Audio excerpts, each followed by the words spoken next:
Hello everyone, my name is Bindu Maira and I've been a healer and life coach for the last 18 years. Tarot is magical. It's mystical. Join me on a 7-day journey where I'm going to take you through some of this magic and mystique of the card. Okay. Hi everyone. Welcome back to the second day of our journey together on transformation through tarot cards.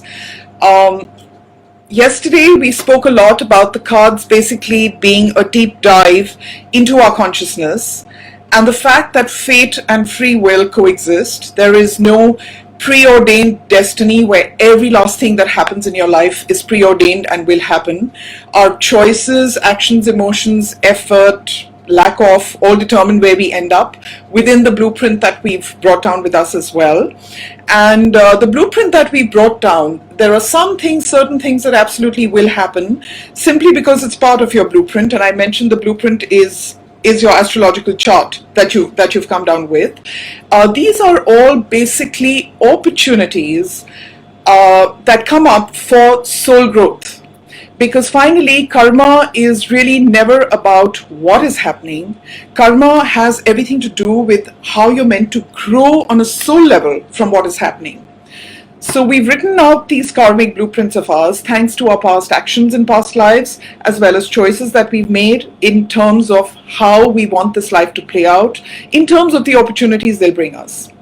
But what we need to never forget is that within this blueprint, we always have a choice. And primarily, every soul has really come down to learn to make these choices within the duality that exists on earth. And if you think of anything, everything, you can think of an equal and opposite. We talked at length about this yesterday. So that finally, it all has to do with choices. And as I said, the primary reason that we've even journeyed down into earth in our physical bodies is to learn to exercise this choice. And each of us have been given this gift. And through making our choices, we grow in consciousness, we learn, and the whole idea is to really raise your frequencies and refine your frequencies so much that eventually you become as light and merge with the light. And that really is what nirvana is. That is what going home is. Call it what you will. So today, before we actually get into the few cards that I will go into, because as I explained yesterday, every card of the major arcana carries in it an archetypal energy, an aspect of ourselves on a human level that we are meant to learn, to experience, to go through, to incorporate within our journeys in order to finally raise our frequencies to the highest and rise in consciousness. So before we get into these cards, let me try to explain the science behind how the cards actually work. And it's quite interesting because, see, if it wasn't scientific, it just simply wouldn't work. So now this brings us to the question. A deck of 78 cards with pictures, symbols, numbers, how do they work? Are the cards magic? This deck of 78 cards, different pictures on a paper, are they magic? Are they invested with special powers? Well, yes and no. In themselves, the cards are just inanimate objects that you have chosen for the purpose of divination. And in themselves, without somebody to actually interpret them, they would naturally be meaningless. Though having said that, if you were to pick up a deck of cards and really look into each card for a while, every card tells a story. Every card carries an impression. Every card actually carries a feeling. So if you really connect with them, even without learning them as such, you will find the cards will speak to you. The symbology in them is just so beautifully expressed that, as I said, they speak to you. But coming back to what I was saying, so the cards in themselves are not magic. In the right hands they are. It's like a television. It's plastic and glass till you turn the switch on. And that is when they become magic, when they're in the right hands. And what we need to understand is no matter what the tool, whether it's coffee cup reading, tea leaf reading, rune stones, etc., all other divinatory tools, they are just tools that you actually use to tap into your subconscious, to tap into consciousness, to tap into other layers, other levels from where you actually cull out your answers. And there are a number of things that actually come together to make the tarot work.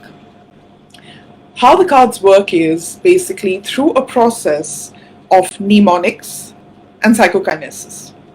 Let me try to explain this to you. In order to understand this, we first need to understand that everything is energy. Whether it's a table, a chair, a dog, a cat, a plant, or whatever, everything is energy, but just energy vibrating at different frequencies creates illusions of solids. Solids actually don't exist. And the same energy is flowing through every grain of sand, it's flowing through the plants, through water, through fire, through the ether, through the earth, through you and me, through every animal, through all of Earth, through all other planets, through all the 3 trillion galaxies that there are out there. It's the same energy flowing through it all. So effectively, we are living in a hologram. And in a hologram, one part, of course, reflects the whole. And what we need to understand is this energy isn't just physical, it carries a metaphysical aspect as well. Quantum physics today tells us that energy is intelligent. Energy holds consciousness. Energy holds memory. And really, the whole deep dive into spirituality also, and in terms of actually working with it, is finally all about learning to work with energy. But basically, what I'm saying is, every last thought, word, deed, action, emotion that has ever occurred and ever will occur is out there in the ether. It's like energetic imprints, it's like magnetic tapes playing energetic imprints of everything that has ever happened. It's like a quantum soup of lots and lots of different energy. And in India, we refer to these as Akashic Records. Now you have your personal Akashic Records, places have their Akashic Records, and so on and so forth. So basically, these are records of all that has ever been and all there ever will be in existence. Now what we need to understand is, if there is a quantum soup of everything that has occurred, it's also a quantum soup of possibilities and potential. And depending on the right elements connecting together, depending on which elements connect together, they then go on to create the next reality. As they say, whatever it is you focus on is what grows. Now, if any of you have read Carl Jung, he talks about a universal subconscious or a collective group memory that persists through generations. It's a memory, as I said, of every last thing that has ever occurred. And this is a shifting consciousness. And this consciousness shifts based on our actions, based on our emotions, based on how we are as human beings, based on how planet Earth is, and so on and so forth. So this then is the universal component of tarot. Now, we also talked yesterday about the fact that all human beings carry similar energies. We call them archetypal energies. Every human being laughs about the same thing, cries about the similar things, desires the same things, fears the same things. And the cards, in the way that they have been put together, are possibly the best collection of the most basic patterns of human thought and behavior. And within the cards, the major arcana, which are the ones that I'm working with, each card actually carries and represents one archetypal energy that would exist in every human being. Now, the explicit visual imagery of the cards is so beautiful that it is able to trigger this group memory and the resources of one's subconscious, and then taps into it through a process of psychokinesis. The psychokinesis is the personal aspect of the cards, and I'll talk at length about this tomorrow. That has to do with our psyche, that has to do with who we are, that has to do with our consciousness and our path. And the power of tarot basically comes from a combination of this personal with the universal. And as I mentioned, the universal energy is a hologram. We are all part of that hologram, and all energy connects up. So tarot really is about connecting up with these various energies. And what I do have to say here, of course, is, see, the person whose cards are being read, they carry their energies, they're carrying their hologram. The person reading the cards has their energies. The cards themselves are so explicitly, beautifully visual. They tap into this universal subconscious, and all three come together to give you your reading, to give you your answers. And of course, the better connected the tarot card reader is with his or her hotline, that's what I call it, meaning their own frequencies, that much better, that much more precise, that much more insightful will be your reading.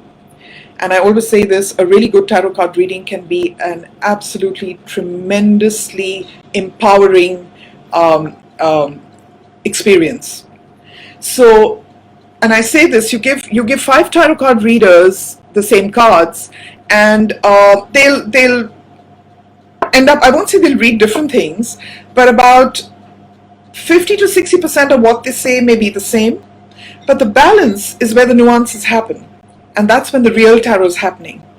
Because in tarot, as in life, 2 plus 2 doesn't make 4. Life goes much deeper. It's far more finely nuanced. And it's more complicated than simply 2 plus 2 making 4. So I actually find myself, when I'm doing tarot readings, and when this first started to happen, when I had just begun 18 years ago, I used to find it a little strange that, strange thoughts would pop up in one's mind, and at times it would seem very illogical in terms of, what one was saying. But I learned to go with the flow, and I realized that that's when the real, I won't say the real tarot, but the tarot over and above simply the cards was happening. I've come to really respect it. And as I found, that's when the connection was deepest, is deepest, and goes over and above the cards. So much for how the cards work. So now let's get a little bit into a few more cards today. And I'm going to begin with a card called the Emperor. What's happening here? Yeah. So I hope you all can see this and that there's no reflection happening here. Okay. All right, I think that's good. So what do you see in this card? It's got a pretty straightforward, kind of austere feel to it. There's a man very well dressed, seems a powerful man, very much in control, sitting on a very straight-backed throne. And he's carrying a symbol of the Ankh, which is a symbol of life. It's the Egyptian symbol of life. And the signs of this are Aries, Leo, and Jupiter. Now, when you think of an emperor, what do you think of? You think of somebody in charge. You think of somebody of authority, somebody who is completely in control, who is almost like the last point of reference in terms of authority. So in this Emperor card, we actually meet the essence of masculinity, the essence of maturity, fatherhood. He represents tremendous potency and the ability to channel energy where energy is needed. He's the Lord of all he surveys. He's the personification of enduring vitality. He's a spiritual warrior. There's a lot of pragmatism, dynamism, conscious action connected with this card. He could be the father figure, a male authority, the man in charge who guides and guards his own space. That space could be a room, it could be a home, it could be a country. So he is the final authority, just in charge of and organizing everything really well, taking care, and that's where the father figure energies come in. And this is a card which talks about structure, it talks about systems, it talks about leadership. Most importantly, it talks about self-determinism. All these are part of his space. Now, in order to be like that, he obviously needs a tremendous amount of self-discipline as well. So this card primarily is about self-discipline and setting up systems within a structured way to make things happen and to make things work. 4 is the number of stability. I mean, a table has 4 legs, and that's what makes it stand. So this is a card of power, authority, rules, regulation, reasoned action. He's the patriarchal god. Tremendous confidence with which he functions. I mean, just look at his whole stance. There's a certain amount of rigidity, yes, which would come with rules and regulations. But primarily, this is about really creating a rock-solid platform for yourself from where to function. Not just in the head, but this is about real-time manifestation of things. And it's a stable, solid platform from where to function. The throne, of course, is a symbol of wealth, power, and responsibility. And as I said, this Ankh is the Egyptian symbol of life and fertility, which combines the yin and the yang, the male and the female. And it's a card of tremendous learning, primarily taking responsibility, becoming self-reliant, to be self-disciplined, create systems to enable smooth working of things, and to be willing to stand up for your beliefs, your country, and to not compromise with your conscience. You'll achieve happiness when you learn to value yourself, when you become your own last authority. And of course, it's a journey to get there. It doesn't happen overnight. To value your own opinions, to stand up for yourself. And primarily, then what happens is you end up leading what I call is an authentic life. An authentic life is when you're answering your inner calling, your inner voice. I keep referring to the inner voice because finally that is what really takes us forward on our journey of consciousness and growth in consciousness. So this is a card of tremendous personal power, courage, stamina, leadership, ability, courage, responsibility, and a willingness to help others. The Emperor talks about rules, regulations, government, and I do have to say, at a time like this, where all of us are locked down in our homes, we're all actually experiencing this. There has probably never been a time like this where we've had so many rules and regulations coming our way, when we are living in the middle of just so many do's and don'ts. So we're actually experiencing the Emperor energies in terms of being a recipient of the rules and regulations, and within that framework, being your own emperor, being your own authority, finding the ability to defend one's territory, to create firm boundaries, to vigorously maintain them, and to have a rationalist approach to issues, one that values analysis and measurement over intuition and wisdom. So this is really the lockdown learning of the Emperor, of obeying the rules, functioning within the government and system that we are a part of, and as I said, within that, creating your own space within which you are in charge.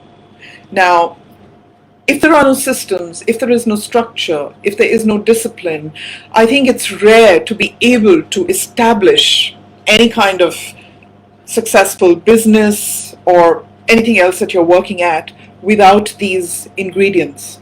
So this, as I said, is the masculine principle and a very, very important part of who we are and what we need. We need this energy to be successful, to create something of value, to create a platform from where we can take off to then move into higher levels of awareness and consciousness. So that was the Emperor.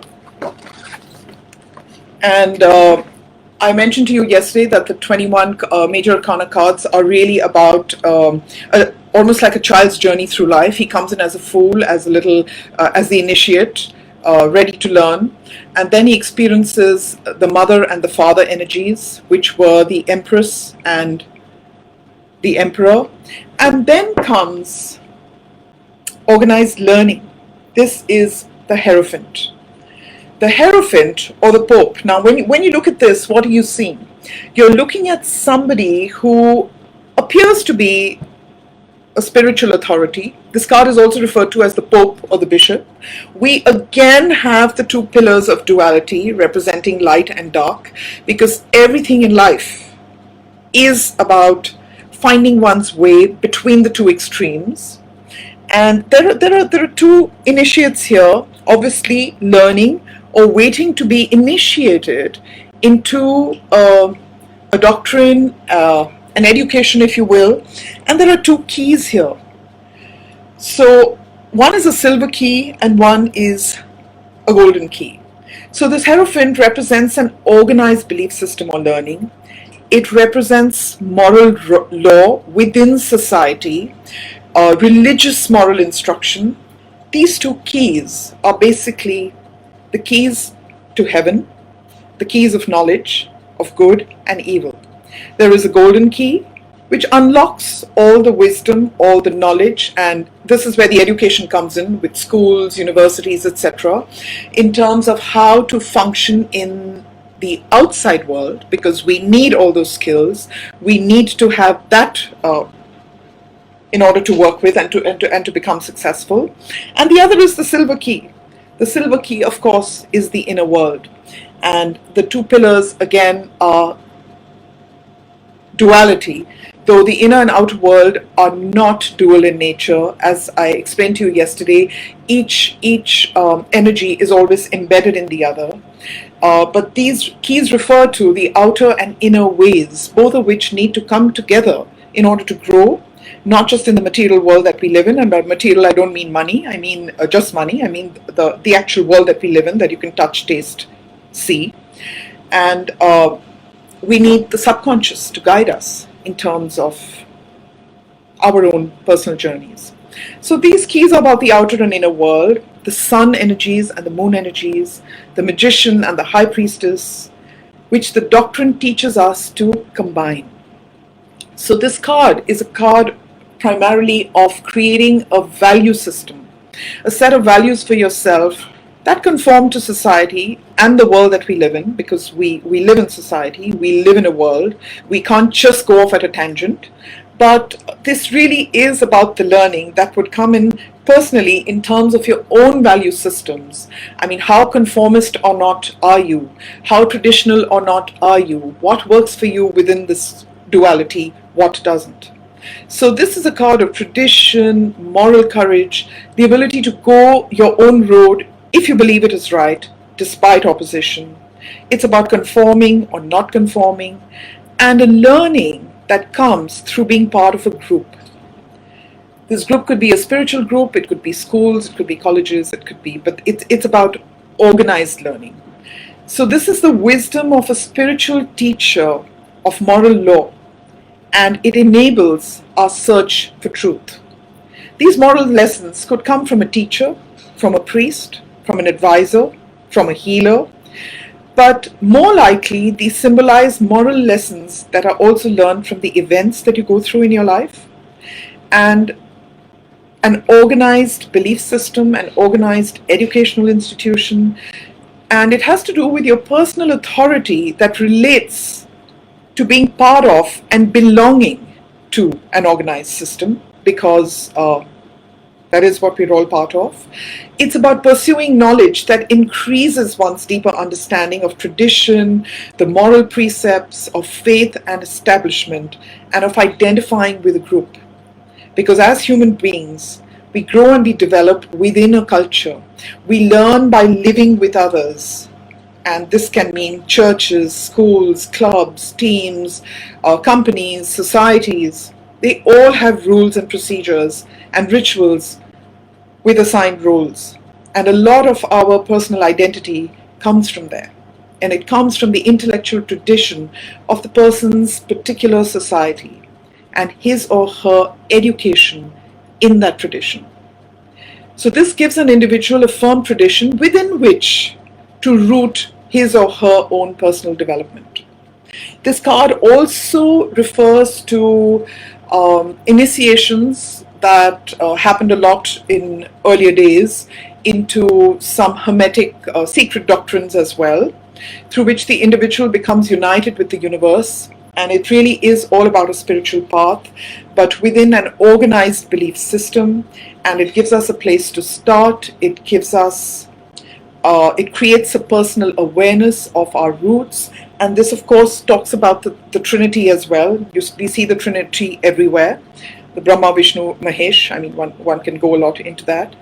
It represents an attempt to mediate between the two opposing fields of life, between the duality of life, and to find some way not to resolve them, but to simply hold them in balance, and within that balance to find your own place, your own space, within a religious doctrine, with its moral codes and explanations for life's basic questions. And this is basically what this card is about. It's important that we be part of a society, we are part of a culture, but within that, it is equally important to find our own inner voice, our own journey, our own roots. And this will happen largely through a base that is established from our society, from our schools, etc., etc. So that was the card of the Hierophant. So the next card we come to, what is the time? All right, wow. So I think I'll do just one more card and then we'll take readings. We come then next to the card of the Lovers, which then is the next step in a person's life. After they've gone to school, they've learned to connect up with education, with different things. The next step then comes from learning to interact with other souls. So this Lovers card has a Venus element, Gemini. It has to do with Gemini and Pisces. And the Lovers card, of course, at its most obvious. Now, what you see over here are two people standing naked. And naked is really all about purity, about not wearing any veils, bearing any anything that sort of hides your real self. And there is the tree of knowledge.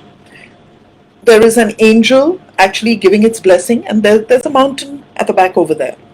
So the Lovers card is really about union in its highest form, something that takes you beyond yourself. This talks about a relationship based on true love, which is the strongest force of all. Whenever this card comes up, you know it is not a shallow affection. It has to do with people's hearts and souls. It's not just about the mind. It's a very, very strong spiritual force.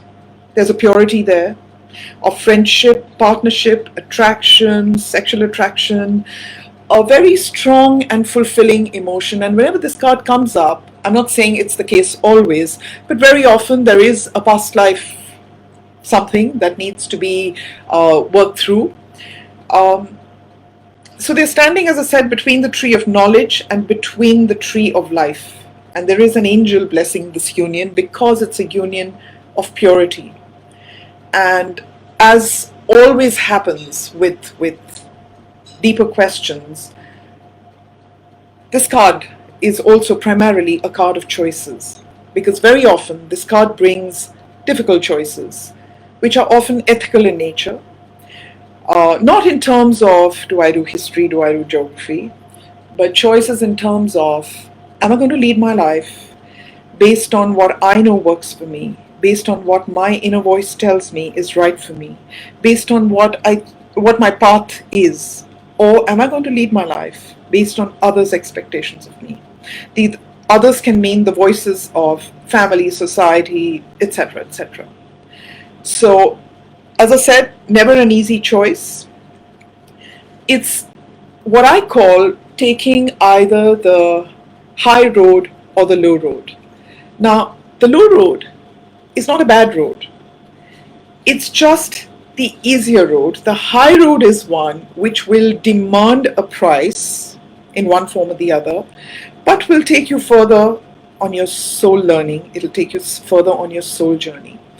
With the low road, you end up going with what's flowing without upsetting an apple cart. But in terms of soul growth, you may not move that fast or go that far. That's basically how I see the high road and the low road. The low road is not a bad one. It's just an easier one as you fit yourself in to the flow of things where you are, even though it will take with it a bit of your soul. The high road, as I said, will always demand a price. And it's not always easy making these choices. But as I said, it's a road that answers the voice of your soul. And you take this road and your soul will grow, because the very fact that something like this has come up, it's come up in order for you to learn to make a choice, whichever way. So it's about developing your own will rather than accepting the requirement of others. It's an important choice to be made with reference to true desires rather than duty. Following your own path can mean going against those who are urging you in a direction that doesn't work for you. It's really about staying true to yourself. In society, of course, there are norms, and they've all been laid out to make sure that there's no chaos in society. But within these norms, sometimes they can prove terribly restrictive, and one has to find one's path, one has to find one's voice, one has to find one's meaning within this norm without, as I said, upsetting the apple cart too much. This is also a card about union of opposites within yourself. It's about exploring and reconciling these opposites rather than trying to eliminate them or change them. See, this theme runs concurrently through all the cards. It's never an either this or that. When we end up in a place of integration of dualities and finding oneself within the two opposing ends is really when massive growth happens. Because then you become a coherent whole and no longer in conflict, and you end up integrating these energies, which is really why these things do come up. You're not simply being asked to accept the presence of these different traits, you're being asked to understand that even the ones you don't approve of are necessary to you and are necessary to your continued growth and well-being. Opposite does not mean that one is good and the other is evil.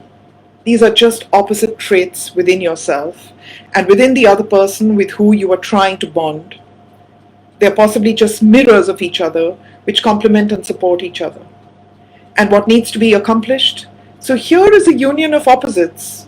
It's a way, you have to find a way of making them work together, which eliminates conflict and creates a whole that is greater than the sum of its parts. So this card could actually almost be called a card of samadhi, where you find that center within yourself. It is the reward for resolving the disparate elements within yourself. And this will increase your strength of will. You no longer waste time and energy struggling uselessly to eliminate qualities in yourself or others that disturb you. Instead, you end up integrating them into yourself, and then you can use them to further your own control of situations and events. So that was the card of the Lovers. Now, let's take a few questions.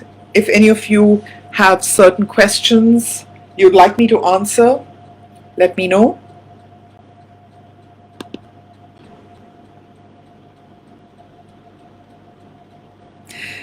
So yeah, Supriya, I think I have answered your question. So the cards in the right hands are magic, absolutely. Any other questions? Whether it's in terms of what we've been doing or personal questions, I have the cards here. We can look at them. I don't see any coming in right now.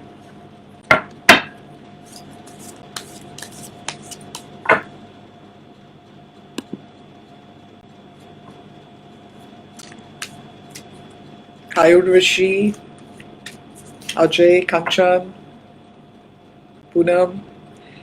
No one has any personal questions. Wow, I'm surprised. Normally one gets inundated. Okay. So if there are really no questions here, why don't I just pick up some general guidance cards for y'all? And I think these will work for all the people who are logged in at this point. All right. So let's take a look at some guidance cards. All right.